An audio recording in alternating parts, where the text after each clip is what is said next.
हाँ जी, आज हमारा सेकंड लेक्चर है इसका, है ना। क्या था? अम्ल, क्षार और लवण।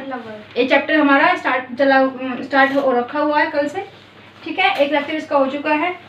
इतना बड़ा कोई चैप्टर नहीं है, इतना कोई कॉम्प्लिकेशंस भी नहीं है इसके अंदर, बहुत छोटा सा चैप्टर है। आज खत्म हो जाएगा, 2 लेक्चर में चैप्टर खत्म। बहुत मैं तुम्हारे लिए इंपॉर्टेंट नोट्स ही लेके आई हूँ भाई। देखो क्लास 7 का है हमारा एसिड, बेसिस एंड सॉल्ट्स।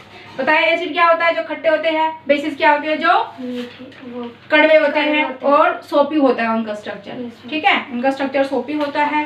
और लवण क्या होता है भाई? लवण होता है जो इन दोनों के मिक्स होने पे, जब हम इन दोनों की केमिकल रिएक्शन कराते हैं, जब हम इनकी रासायनिक अभिक्रिया कराते हैं, उसके बाद जो हमें मिलता है उसको लवण कहते हैं। ओके, काफी सारी चीजें हम उसमें कर चुके हैं। आ जाते हैं भाई लिटमस। लिटमस क्या होता है? लिटमस पेपर होता है कि भाई एसिड और बेस में अगर उसको डुबाते हैं तो वो नीले से लाल और लाल से नीला हो जाता है, ठीक है। चलो जी, लिटमस। लिटमस एक प्राकृतिक रूप से पाया जाने वाला बैंगनी संकेतिक है। कैसा? बैंगनी संकेतिक होता है, जो लाइकेन से निकाला जाता है। ये एक प्राकृतिक चीज है, मैंने कल बताया था कि मैनमेड भी होता है, ठीक है। क्या हुआ? ओके, तो यह लाल हो जाता है। अगर इसको एसिड में मिलाएंगे तो लाल हो जाएगा, और जब इसको क्षार में मिलाएंगे तो नीला हो जाएगा, ठीक है। और में अगेन पढ़ लेते हैं इसको। लिटमस एक प्राकृतिक रूप से पाया जाने वाला बैंगनी संकेतिक है, जो लाइकेन से निकाला जाता है। जब इसे अम्लीय घोल में मिलाया जाता है तो यह लाल रंग का हो जाता है, और जब इसको क्षारीय घोल में मिलाते हैं तो नीला हो जाता है। ऑलराइट, यस मैम, ये बहुत इंपॉर्टेंट चीज है। एसिड में मिलाएंगे तो लाल हो जाएगा, ठीक है, और क्षारीय घोल में डुबाएंगे तो नीला हो जाएगा। ये चीजें बहुत ज्यादा इंपॉर्टेंट है, क्वेश्चन में आती, बीएमसीक्यूज में आ सकती है, ठीक है। चलो जी, यह घोल के रूप में होता है या कागज होता है। इसका 2 तरह से हो सकता है, घोल के रूप में भी हो सकता है और कागज भी हो सकता है। कागजी पट्टे के रूप में उपलब्ध होता है, जिसे लिटमस पेपर कहा जाता है। लिटमस पेपर के रूप में जाना जाता है। ऑलराइट, आगे आते हैं। लाल लिटमस नीला हो जाता है, जो मूल समाधान का संकेत देता है, और नीला लिटमस लाल हो जाता है, जो अम्लीय है कि भाई अब ये अम्ल में डुबाया जा रहा है। तो कैसा हो जाता है? कैसा हो जाता है भाई? लाल हो जाता है। और जब वो क्षार में डुबाया जाता है तो नीला हो जाता है। समझ में आया? Yes sir. ओके जी। फिनोल्फ्थेलिन की अगर हम बात करें तो ये मैनमेड होता है, जिसको इंसान बनाता है। ओके, क्या होता है? यह एक एसिड बेस संकेतिक है, इसे पता चलता है। ये एक ऐसी चीज होती है कि अगर हमने उसको एसिड में मिलाया तो पता चलता है कि ये एसिड है, अगर बेस में मिलाते हैं तो पता चलता है कि बेस है। ये एक बेसिकली क्या करता है, उसको आइडेंटिफाई करता है। ऑलराइट, किसी भी चीज को, कोई भी लिक्विड पड़ा हुआ है, हमें नहीं पता कि वो क्या है, वो क्षार है या फिर वो एसिड है, क्या है, हमें नहीं पता उस चीज का। जब हम उसको उसके अंदर डुबाते हैं तो उससे पता चलता है कि क्या है, एसिड है या फिर बेस है। ओके, चलो जी, यह एक एसिड बेस संकेतक होता है, जो एसिड समाधान में रंगहीन होता है, ठीक है। रंगहीन मतलब इसमें कोई रंग नहीं होता, लेकिन समाधान क्षारीय होने पर गुलाबी से लाल हो जाता है। अगर क्षार में डुबाएंगे तो क्या हो जाएगा? गुलाबी से लाल हो जाएगा। यह एक सिंथेटिक संकेतक होता है। सिंथेटिक क्यों होता है? क्योंकि मैनमेड है, ठीक है।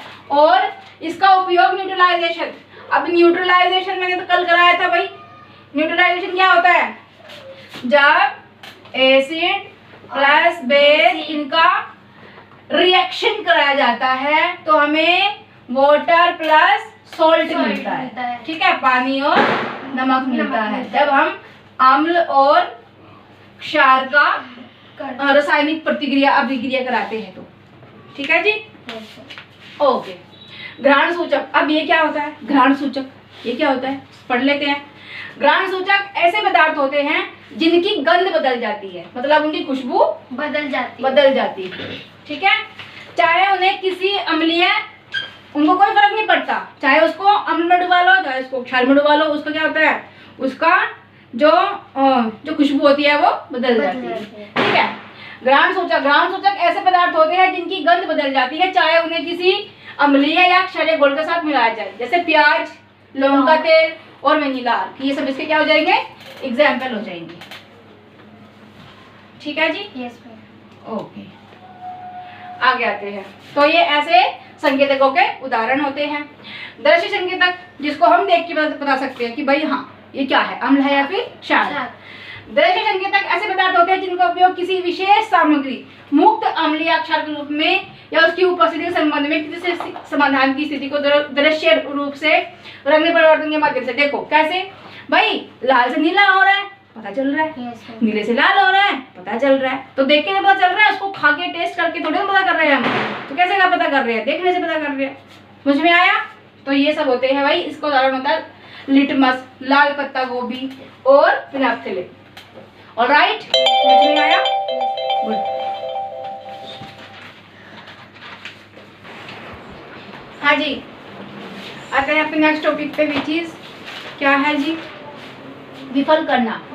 विफल करना या दैनिक जीवन में उसको तटस्थीकरण कि भाई कैसे होता है। देखो हमें क्या हो जाता है, कभी कभी हमें तो होता नहीं है, खैर तो हमें तो होता नहीं होगा, बच्चे हो तुम्हारे बुजुर्गों से सुना होगा कि एसिडिटी हो रही है ना, क्या होता है। तो ये दैनिक जीवन में मतलब रोज में कैसे यूज होता है। देखो अपच के दौरान, अपच मतलब जब एसिडिटी हो जाती है, अपच के दौरान मिल्क ऑफ मैग्नीशियम, मैंने तुम्हें स्टार्टिंग में कराया था कि milk of magnesium, magnesium hydroxide, ठीक है, डाइजीन लिखवाया भी था। तो अगर कहे कि मिल्क ऑफ मैग्नीशियम क्या होता है, डाइजीन होता है, ठीक है, जिसको मैग्नीशियम हाइड्रोक्साइड कहते हैं। अपच के दौरान milk of magnesium, magnesium hydroxide का सेवन करने से हमें राहत मिलती है। क्यों मिलती है? क्योंकि वहाँ पे क्या हो जाता है, एसिड बन रहा है, तो हम बेस यूज करते हैं, तो एसिड और बेस जब केमिकल रिएक्ट करते हैं तो क्या बन जाता है, वाटर और नमक बन जाता है। ओके, राहत मिलती है क्योंकि यह पेट के अंदर बनने वाले अतिरिक्त एसिड, जो उसमें पेट के अंदर एसिड बन रहा है, जो एक्स्ट्रा एसिड बन रहा है, उसके प्रभाव को खत्म कर देता है, निष्क्रिय, ठीक है, नष्ट कर देता है, निष्क्रिय कर देता है। चींटी के डंक मारने से, देखो जब चींटी काट लेती है तो कितनी जलन होती है, तो क्या कहते हैं कि उस पे सोडा लगा लो। क्यों कहते हैं? देखो चींटी के डंक का प्रभाव जो फॉर्मिक एसिड के कारण होता है। क्या होता है? चींटी के डंक में क्या होता है, फॉर्मिक एसिड। अब एसिड को मारने के लिए क्या यूज करेंगे हम, क्षार को यूज करेंगे, ठीक है। अम्ल का असर कम करने के लिए क्या करेंगे, क्षार को यूज करेंगे, ठीक है। दोनों का जब केमिकल रिएक्शन होगा तो क्या हो जाएगा, नमक और पानी बन जाएगा, राहत मिलेगी। तो वही हो रहा है, चींटी का डंक जब लगता है तो क्या होता है, फॉर्मिक एसिड। तो फॉर्मिक एसिड के कारण होता है नम बेकिंग सोडा। बेकिंग सोडा जो होता है उसको रगड़ते हैं तो हमें क्या मिलता है, राहत मिलती है। समझ में आया? नेक्स्ट आते हैं, तो ये डेली यूजेज में ही हो गए ना। अब ये तो यानी कि चींटी सिद्धि वाले पे ही कटेगी, कभी भी काट सकती है, ठीक है। आज तुम्हें काट ले, शाम को तुम्हारी मम्मी को, किसी को भी काट सकती है, तुम्हें काट सकती है, तुम्हें काट सकती है, तुम्हें काट सकती है, तुम्हें काट सकती है, मुझे काट सकती है, उसे काट सकती है, ठीक है। यह सुनिश्चित करने के लिए अगर हम बात करें, जब हम खेती करते हैं एग्रीकल्चर वे में, जब फार्मर्स होते हैं जो फार्मिंग करते हैं, खेती बाड़ी करते हैं एग्रीकल्चर वे में, तो वहाँ पे क्या होता है कि वो इतनी ज़्यादा जो केमिकल डाल देते हैं खेतों के अंदर, ठीक है। अब केमिकल की मात्रा ज़्यादा हो जाएगी, केमिकल डाल देते हैं, जस्ट लाइक कि एसिड डाल दिया बहुत सारा उन्होंने, तो क्या हो जाएगी, जो वहाँ की जो सोइल है, जो मिट्टी है, वो कैसी हो जाएगी, एसिडिक हो जाएगी। अब एसिडिक हो जाएगी तो वो नुकसानदायक हो जाएगी। तो उसका एसिड का जो प्रभाव कम करने के लिए क्या करेंगे, उसमें क्षार मिलाएंगे। समझ में आया? ये वो चीज बता रहे हैं कि यह सुनिश्चित करने के लिए कि पौधे अच्छी तरह से विकसित हो रहे हैं या नहीं हो रहे, मिट्टी को अम्ल या क्षार से उपचारित किया जाता है, तो पता चले कि मिट्टी कैसी है, अम्ल ज्यादा है उसके अंदर या फिर क्षार ज्यादा है, ठीक है। यह निर्भर करता है कि प्रकृति में क्षारीय है या अम्लीय है, कैसी है, क्षार ज्यादा है या फिर अम्ल ज्यादा है उस मिट्टी के अंदर, ठीक है। फैक्ट्री अपशिष्ट कैसा होता है, अम्लीय होते हैं। जो फैक्ट्री में जो निकलता है, गंदा पानी निकलता है, जो भी निकलता है, वो कैसा होता है, अम्लीय, यानी कि एसिडिक होता है, उसके अंदर एसिड ज्यादा होता है। और पर्यावरण का नाश करने के लिए वो सफिशिएंट है, ठीक है। पर्यावरण क्षति का कारण बन झक सकते हैं। निर्वहन से पहले जब हम किसी मिट्टी को यूज कर रहे हैं, उससे पहले पदार्थों के साथ इलाज किया जाता है। कैसे इलाज करते हैं भाई, अगर एसिड ज्यादा है उसके अंदर तो क्या करेंगे, उसको एसिड का प्रभाव कम करने के लिए क्या करेंगे भाई, जो लाइम वाटर वगैरह को यूज कर लेंगे, ठीक है। और अगर वहाँ पे क्षार ज्यादा है तो क्या करेंगे, तो भाई जो मिनियोर होता है, जो काउ डंक वगैरह होता है, वेस्टेज होती है जो, उन सबको वहाँ पे यूज कर लेंगे, ऐसा जैसे खाद यूज करते हैं, मतलब खाद को यूज कर लेंगे वहाँ पे मिनियोर को, जो प्राकृतिक खाद होती है, जो सड़ने गलने से, पत्ती वगैरह से, इन सबसे डिकम्पोजिशन से जो डिकम्पोजिशन होता है उससे बनती है, उस खाद को वहाँ पे हम यूज कर लेंगे। ठीक है। अगर बेस ज्यादा है तो क्या चाहिएगा, एसिड चाहिएगा। तो कहाँ से मिलेगा, मिनियोर से मिलेगा। अगर एसिड ज्यादा है मिट्टी के अंदर तो हमें बेस चाहिएगा, और बेस किससे मिलेगा, लाइम वाटर। ठीक है। चलो जी, एक मिनट, मैंने उल्टा बोल दिया, शायद मैंने उल्टा बोल दिया, क्योंकि लाइम वाटर तो क्या होता है, खट्टा होता है। तुमने देखा नहीं इस चीज को, देखो लाइम वाटर क्या होता है जी, खट्टा होता है। और खट्टे कौन होते हैं, अम्ल खट्टे होते हैं। ठीक है। तो क्या करेंगे, अगर एसिडिक है, अगर मिट्टी एसिडिक है, उसके अंदर एसिड की मात्रा ज्यादा है, तो हम वहाँ पे मिनियोर यूज करेंगे। ठीक है। अगर उसके अंदर क्षार ज्यादा है, ठीक है, उसके अंदर बेस ज्यादा है, तो लाइम वाटर यूज करेंगे, क्योंकि हम उसमें एसिड मिला देंगे। एसिड का काम कौन कर रहा है, लाइम वाटर। लाइम वाटर क्या होता है, नींबू का पानी, खट्टा होता है। ठीक है। और आगे चलते हैं। ठीक है। अम्ल और क्षार। अगर अम्ल और क्षार के हम अपने डेली यूजेस में बात करें तो क्या है, खाद्य संरक्षण मतलब खाने की चीजों को खराब होने से बचाना। ठीक है। तो देखो अचार के अंदर क्या होता है, साइट्रिक एसिड होता है। ठीक है, जो क्या होता है, खाने की चीज में होता है। वैसे ही पीने की चीज में कार्बोनिक होता है। बेकिंग पाउडर क्या होता है, टार्ट्रिक अम्ल होता है, जो किसमें होता है, इमली में होता है। पाक कला में अगर एसिडिक एसिड की बात करें तो क्या होता है, सिरका। चाउमीन में बहुत यूज करते हो ना सिरका, तुम लोग खाते हो, है ना। कौन कौन खाता है भाई चाउमीन कौन कौन खाता है चाउमीन, अरे ये खाता है, देखो दिखा रहा है कि खा रहे हैं।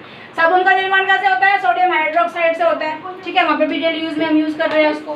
ब्लीचिंग पाउडर का निर्माण, अब ब्लीचिंग पाउडर क्या है, क्या होता है, ब्लीचिंग पाउडर भी एज अ जस्ट लाइक कपड़े वाइट कपड़ों के लिए यूज होता है बेसिकली। ठीक है, कैल्शियम हाइड्रोक्साइड से बनता है। और अग्निशामक, जो मतलब आग को बुझाते हैं। ठीक है, आग बुझाने वाला। अग्निशामक के अंदर में फॉर्मिंग एजेंट के रूप में कौन काम करता है, एल्यूमिनियम हाइड्रोक्साइड काम करता है। ठीक है, यहाँ पे हम बात कर रहे हैं कि भाई हमारी डेली लाइफ है, हमारे दैनिक जीवन में तटस्थीकरण किस तरह से होता है, उसको यहाँ पे कुछ एग्जाम्पल दे दिए। और इसी के साथ में हमारा ये वाला चैप्टर भी होता है खत्म। ठीक है, इसी के साथ में हमारा ये वाला चैप्टर कंप्लीट होता है। थैंक यू सो मच अपना कीमती समय देने के लिए और पढ़ने के लिए। भाई अगर समझ में नहीं आए तो एक बार 2 बार वीडियो को देखो, तो सारे डाउट्स जितने भी तुम्हारे डाउट्स है वो क्लियर हो जाएंगे। और अगर फिर भी समझ में नहीं आता है तो पूछो और कमेंट करो। Take care and bye bye.